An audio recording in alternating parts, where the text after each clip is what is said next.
Heat 3B. Mark Evans will put the Elam Plus in lane 1. George Stratton could give him a good race in the Appian Geronimo, and Mike Hansen has run well in the Misco Bowling. He'll be in lane 3, and look who's out in lane 4. Dave Villwock and the Budweiser appear to be healthy. Ken Muscatel will take the Free Eye wide. A good start for Mike Hansen in the white boat. That's the Misco Bowling, but off to his left there's a lot of speed. George Stratton and the Appian Geronimo right beside him, and on the inside Mark Evans is the first boat to turn left in the Miss Elam Plus. Miss Elam Plus, a winner a week ago. You look at the O'Doul's Eye in the Sky. They go 4 wide into that turn, and the orange boat in front. Miss Bud way out in the 4th lane there, having to take that wide turn and a longer route around. Now Mark Evans, leading here on the opening lap, was able to get command without the Budweiser in that final race back on the Columbia River. Now on board with Miss Bud. They got her started up, and they're cranking it up here around that final turn. Unusual to look out the front window of the Budweiser and see other boats, TJ, but you saw them there in that onboard shot. Now Mark Evans opening up a nice lead as he comes around to complete lap 1, and the Bud trying to reel in the Misco Bowling for second place as Bernie and crew look on with a lot of interest. Pretty good race back here for second and third place.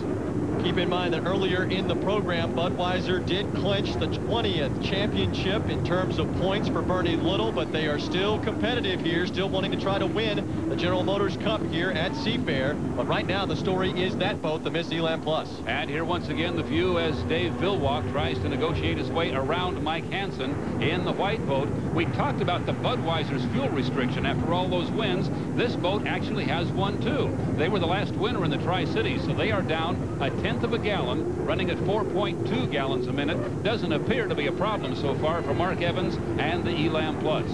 They are handling things quite well. Mark Evans, back in the 97 season, once won 4 races in a row. So he snapped the Budweiser streak, maybe trying to start a streak of his own. Doing well here in Heat 3B, but take a look at that red rocket that has now moved into second place. Dave Villwock has moved around Mike Hansen. He now has his sights set on the leader, but I don't think he can reel in Mark Evans and the Elam Plus. The young man from Wenatchee, Washington, has a nice lead here.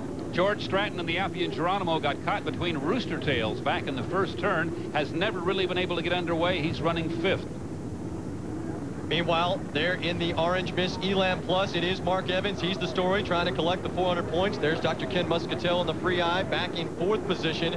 But for Mark Evans, an opportunity here to claim victory in this heat. Heat 3B will go to the Miss Elam Plus. They win here on Lake Washington, setting up things for the final. A nice ride. And meantime, look at the Miss Budweiser. After all the problems just to get the boat started, still end up in second place. Mike Hansen of the Miss Go Bowling ends up in 3rd.